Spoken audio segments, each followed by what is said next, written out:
Welcome to Spokane Talks, where you'll find the latest in community news, views, and conversation. Now, join your host to hear what Spokane's talking about. Hello, and welcome to Spokane Talks on Fox 28. To start off the program, Ken Adams sits down with Greg Green from Fatbeam, a company who is bringing fiber internet to smaller towns. Next, from Library Out Loud, Jane Baker talks with Morgen, Larsen, and Gwendoyln Haley. Following that, from Youth Spotlight, Miranda Reed talks with Noelle Fries. To wrap up the program today, we have a few highlights, one from The Pulse and the other from Business Talks. This is River Ridge Frame Shop, called Frame It Today, where we can take your art, customize it, and get it ready to hang on the wall.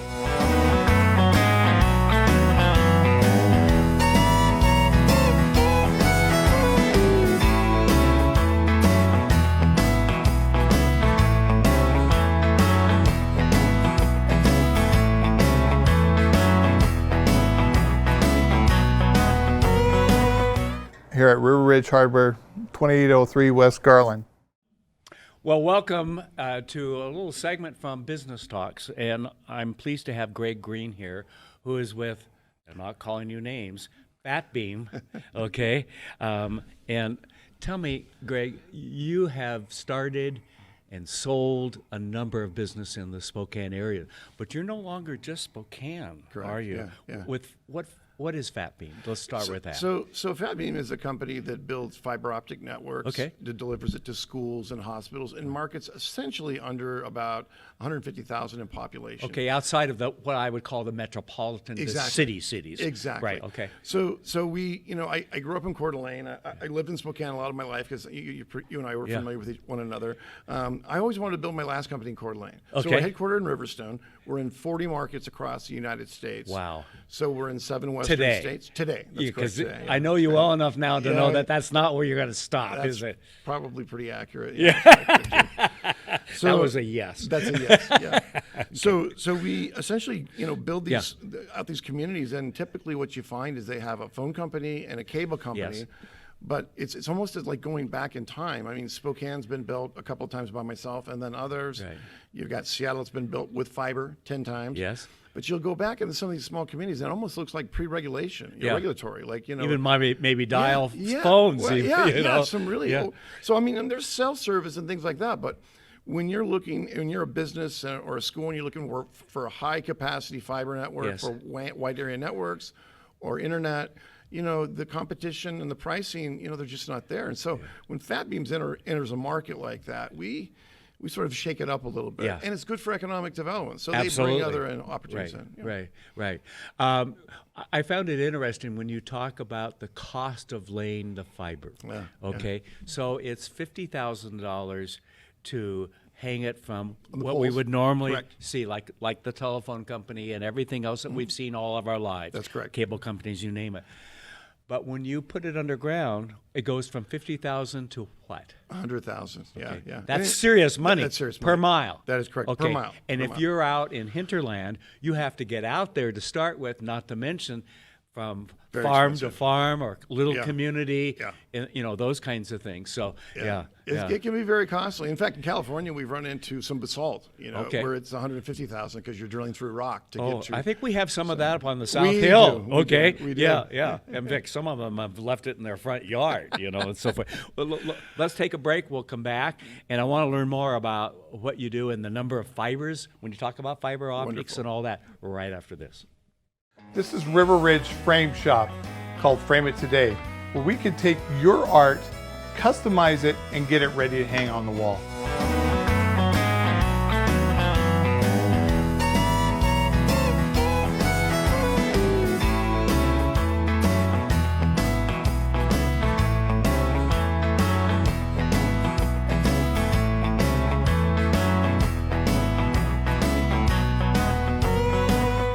Here at River Ridge Hardware, 2803 West Garland. Well, welcome back. Greg Green, Fatbeam is Thanks the for having company, right? We talked about this on the Business Talks program we did, and I had envisioned what this fiber looks like. Okay, that it was this flexible glass or plastic or whatever it might be, and that you're sending things through. But it's a little more than that, isn't it? Yeah, yeah. It's quite interesting. It looks a little bit like the old coax cable that you have in your house for your TV. But in that cable that looks about the size of the coax is, in our case, like typically we start with 144 strands in a market, depending on the size of the market. And each one of those strands of fiber is like the size of your hair. And you can take one piece of fiber and you have a laser that shoots through it. But the laser can have multiple colors. So you can really get a tremendous amount of capacity out of the fiber optics. And you think about the uses for that today. Of course, telephone calls come to mind because we deliver fiber to cell towers for certain carriers. Internet connection, obviously. Internet connections. Radiologists will send an image from one location to another across the country.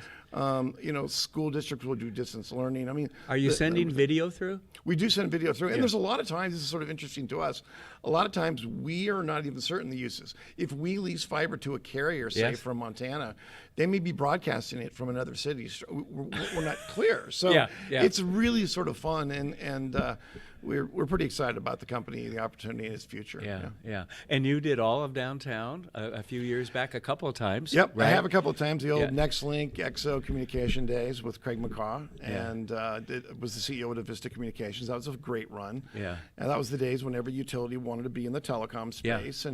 And did they get out of that? They did get out of that. They kept the amount of fibers to operate their business. What they need, what they need. Because everything is internet based. That's correct. Yeah, exactly. All their substations, it's necessary to have that. But that's another great company to interview because the opportunity for Spokane-ites, if I've said that correctly, to have those great jobs in this community with the headquarters, I love that. Yeah, and I worked there for 13 years. That's right. I forgot about that. 30, that's right. 30 some years ago.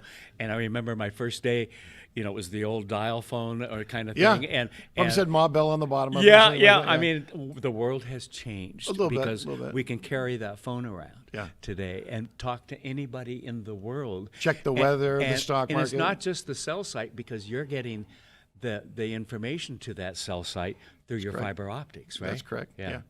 That's wonderful. It's a great business. We're really excited about Well, you're going to retire next year, right? Yeah, something like that. Yeah, right. I don't think you're ever going to retire, okay? Let me warn you about, no, I'm kidding. Greg, thank you very much for what you're doing. Thank you for having me. me. For explaining it because a lot of us didn't know all of this. My pleasure. We appreciate it. Thank you. Thanks for watching. This is River Ridge Frame Shop, called Frame It Today, where we can take your art, customize it, and get it ready to hang on the wall.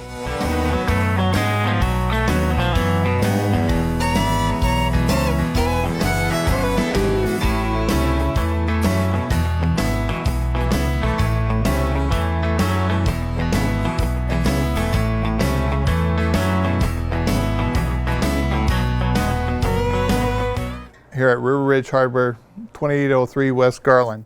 Welcome to Library Out Loud. I'm Jane Baker with the Spokane County Library District. Joining me today, Gwendoyln Haley, our Public Services Manager. Thank you, Gwendoyln, for being here. Glad to be here. And special guest is Morgen Larsen with the Central Valley School District. Morgen is a teacher librarian. Yes. Well, we know Morgen. Well, first of all, thank you for being here today. Thank you. Last year there was some funding issues with school districts, and we heard about a lot of librarians being laid off or reassigned or whatever. And luckily you were not one of them. But that was also one of the reasons that we wanted you to come in today to talk about the school library and school librarians and how important that is. And just before we got started, Gwendoyln, you were making a comment about how important it is to have a school librarian. Right. As a public library. Yeah, in order for us to be effective in our work supporting students and families outside of school, I need someone like Morgen in the school who's there and knows the curriculum, knows the students, and can let us know how we can be doing a better job and what we need to be providing for students out of school time. Yes. That's a great connection. Plus there is also a partnership. How do we work together? Absolutely. Yeah. Well, I mean, for one example, we have students, and students read. Surprising. And so we also have students that reading a paper book or reading the print word is very difficult, and our dyslexic or dysgraphic students. Library budgets are relatively small comparatively. And so this is where we lean into the public library system to support. So if I have a student who, it has a wish to read a book, they can check out an audiobook, either through the digital services or even something like a Playaway, which is a small digital device that they can listen to the book. And, that is critically important. Yeah. Working together, and you mentioned like if a student starts a book, and they can't take it home from the school, that you could check it out at the library and extend some of the library services that are provided in the school. That's great. But there's more that goes on in the school library. We know that there's more than books. It's good to hear that students are reading, because yes, people do read still, and especially good about the students. But there's other exciting things that are going on at the library as well, and some of the programs that we work on together. We're going to take a quick break, and then we're going to come back and talk about some of those programs here on Library Out Loud. Be right back.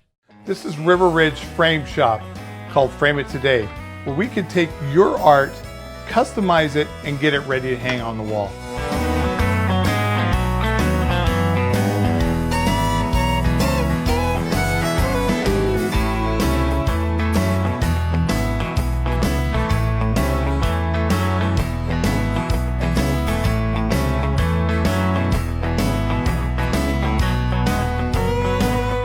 Here at River Ridge Hardware, 2803 West Garland. Welcome back to Library Out Loud. I'm Jane Baker with Spokane County Library District, and we're talking to Morgan Larsen with the Central Valley School District, teacher librarian, and also Gwendoyln Haley, one of our public services managers. And we're talking about the schools, libraries, and the public libraries, and how we work together. One of those ways we work together is a program called Leap into Science. It's kind of a big deal at the public library this spring. We're doing a lot of leaping on this leap year. How do we work together with the schools? Sure. Well, I can start with that. Okay. So Washington State is one of the first states to participate in the Leap into Science project, which was the Franklin Institute in Philadelphia. And it's basically a way to train local educators in science and literacy curriculums, and then they can do workshops with children and families. And so I'm part of the leadership team for Washington State, so I've been providing these trainings. Morgan came to one of them, and then she's able to take that curriculum and use it in her school. Right. Oh, that's fabulous. And then support, elementaries within the district, which is a great opportunity, and again, would not be possible without our collaboration. So there's some training that goes on, and then the sharing of resources. Yes. Okay. For example, the WIND program, you said that was at the school now, and we have it at the library We'll be doing it during Leap Week, the last week of February. Yes, yeah. Yeah, and then we'll be offering a training later in May in the Light and Shadow. And then, of course, Morgan and I can trade resources back and forth. And, sometimes that was kind of a grant project. Sometimes there's grant opportunities where we can partner together, and the public library and the school library and the students benefit, whether it's, like a big read grant or something else. And a lot of those are coming from LSTA funds and the state library and organizations like that. The school library has come so far. There's so many cool things that Morgan's doing. Yeah. It's, like I said, when I was younger, that's where you went for detention. But now it sounds like, I loved the library, but now it sounds like it's the place to go. There's hands-on experiences happening. There's assistance in different curriculums and things like that. And then if there's something in the school or not in the school that the student needs, you are able to help point them out to the public library and the assistants. Absolutely. And again, it's that constant communication with the public library that makes those things possible. That's great. So we're hoping someday to work it out so that all students get the library card automatically.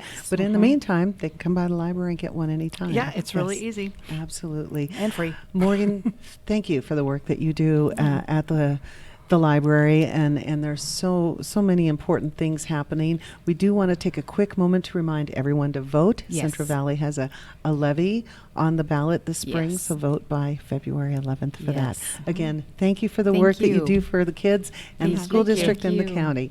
For Library Out Loud, we'll see you next time. This is River Ridge Frame Shop, called Frame It Today, where we can take your art, customize it, and get it ready to hang on the wall.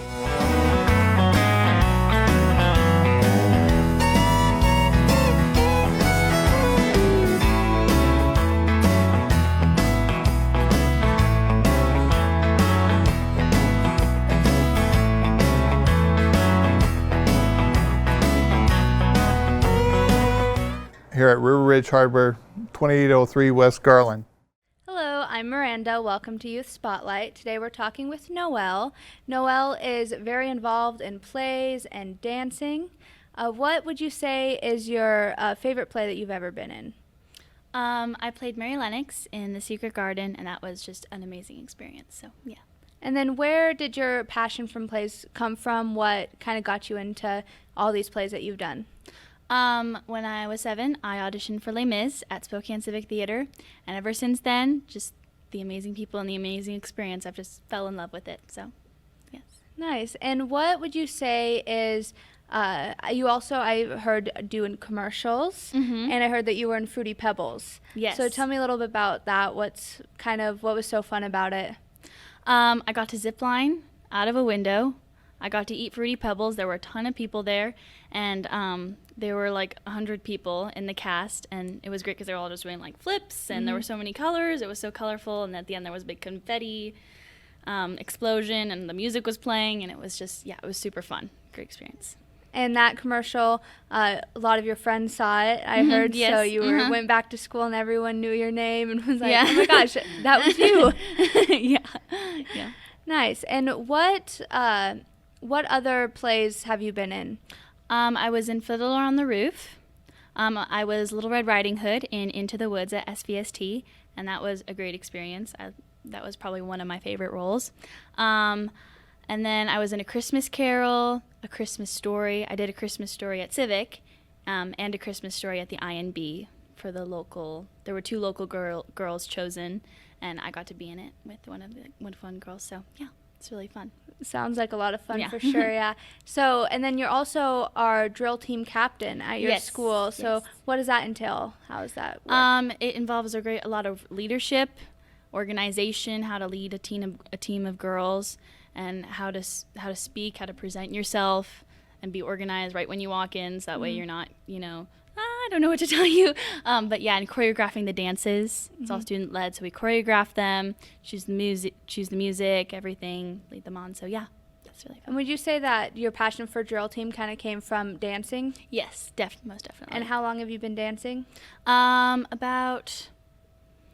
been dancing since I was probably 6, so maybe 6 years. Yeah. Wow, that's a long time. You definitely have a lot of skills from there. Yeah. What would you say was the biggest thing that you've learned throughout all of dancing and plays and everything? Hard work, perseverance, be bold, be brave, be you, just be yourself, and yeah. For sure. Okay, well, thank you for telling us a little bit about that, and we will be back in a minute.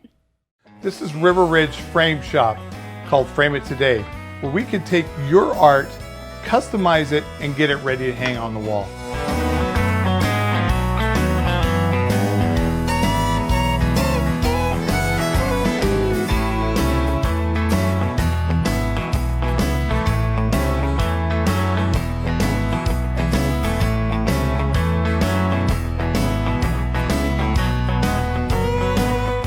Here at River Ridge Hardware, 2803 West Garland. Welcome back. We are talking to Noelle about all of her acting and different experiences that she has. I also heard that you were on Z Nation. How was that? That was an amazing experience. It was my first TV show experience. And I played Harper, a co-star, in the episode Batch 47 in season 2. And I was a sick little girl. And in the show, if you die, you become a zombie. And they found a cure in the episode, and I ate the cure, so I didn't become a zombie at the end. Spoiler alert, I died, but I didn't turn into a zombie. And that was just an amazing experience. I got there, I got to see all the zombies and their makeup, and it was very real. It was very scary. I could imagine. I was like, I know you, but I don't know if I know you. And the makeup ladies did my makeup, had to make me look really sickly. It took about an hour. That was a great experience. And just being in front of a camera was awesome. So, A little different than than some things that you've done in the past. Yeah, and didn't have to be like happy and all promoting something. I had to be dying. Sick. Yeah, sad. Yeah. Wow, yeah, that would be an amazing experience, just kind of being in that atmosphere of a TV show and everything like that. I couldn't even imagine. Like, I know that they had extras play in that show. I don't even think I could do that. But nice. And so in different plays and stuff, have you had to play roles that you weren't necessarily comfortable with? I've been comfortable with all of them, but I've had to play a couple of, out of the box roles. I've played a boy several times. I was a pickpocket in Oliver. I played Tiny Tim in A Christmas Carol, and Chip in Beauty and the Beast. That was interesting because I had to be in a box in a little cart, and Mrs. Potts would roll me around with a big teacup on my head. So that was fun, interesting experience, but I'm glad I experienced it. And I had to play Tonga in Sherlock Holmes. So yeah, I've had to play a couple boys, but yeah, that's been fun. Yeah. That sounds really fun, especially the teapot one. I don't know why that sounds like that would be kind of fun. But, wow, okay. And what would you say was your most out of the box performance that you've had to do? Probably Chip. I mean, you're just in this box, and it's like a small box, and you're sitting on this pillow, and you have this big thing on your head, and so, and you'd have to talk in like a big squeaky voice. But yeah, that one was probably the most out of the box. I was in a box. That's very ironic. So with all of your acting and everything, what's just like one final takeaway other than hard work that you kind of have that you want to keep with you and continue? The people. They're just down-to-earth, amazing people that I want to keep in my life forever. Okay. Yeah.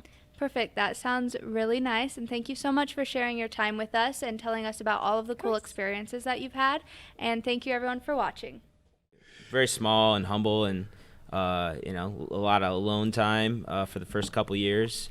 But over the course of the last 2 decades, we've grown a really good business. We have over 40 people on staff in Spokane. Wow. Okay. Congratulations. Then, That's good. It's a good thing. We moved into a new building maybe 3 years ago, and it's about 21,000 square feet right on the freeway. Wait, 21,000? Yeah. A lot of cleaning supplies there. It's got a whole lot of vans. A lot of vans too. Yeah, a lot of people going in and out. We do different services from cleaning carpets to air duct cleaning and hard surfaces. So we have different crews, commercial carpet cleaning, that do different things, and they're in the building at different times. So there's just a lot of different spots where the business is now than where it was then. It was very, simple. It was just me. Not a lot could go wrong. Right. But also it was limited. The scope, the impact was smaller. Sure. So, even now, the ability for us to go and do jobs that we don't charge for, or working on big projects with a nonprofit, we can send, a couple crews. Yeah, send a bunch of people all at the same time and knock something out that would have took me days to do alone. So, there's lots of benefits on that end. We started Fatbeam in 2010. Okay. And partner and I, Sean Swampy. Sean owns a really successful company in Post Falls, Idaho that a lot of people don't know I've about. heard of that. It's called Post Falls. Yeah, Post Falls. Well, that you've heard of, right? Yeah. It's called Adnetics, and he did this. It's a great story. Sean had built this company called Adnetics in Post Falls, Idaho, and basically focused on the education market with switches, routers, computers, Wi-Fi.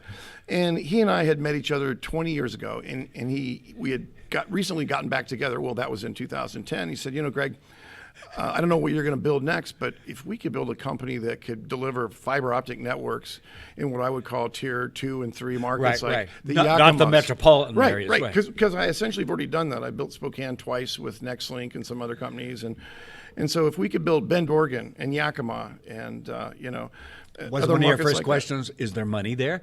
Because when you start getting out in the rural areas and so forth, you don't have the concentration of number of clients and customers and so forth. That's a really good point, because when you're building fiber and it's $100,000 a mile for underground, you need to have some revenue to back that up and support it. Or you won't be doing it very long. The beauty and is that the direction most people want it underground now? You know, it's preferred. I Yeah. mean, like for you and I living in a neighborhood, Yeah. we would like it underground rather than to see those ugly Yeah. poles. But to give you a difference of dollar in the Yeah. dollars, it's $50,000 to build fiber optics on a pole, Right. aerial. And twice that. 100,000 Yeah. twice that Yeah. underground. So that's many of the reasons why Yeah. it's not done. So you've seen us here on Fox 28 Saturday mornings. But did you know we're also online? Check us out anytime on Facebook, YouTube, Twitter, Spotify, Apple Podcasts, and SpokaneTalksMedia.com. We look forward to seeing you there. Spokane Talks is about you. Give us your feedback and comments at info@SpokaneTalksMedia.com. Spokane Talks is everywhere you are. Find us on Facebook, YouTube, Twitter, Spotify, Apple Podcasts, and SpokaneTalksMedia.com. Spokane Talks is brought to you in part by Rada Paint and River Ridge Hardware. We'll be back next week with the latest news, views, and conversation. Please join us.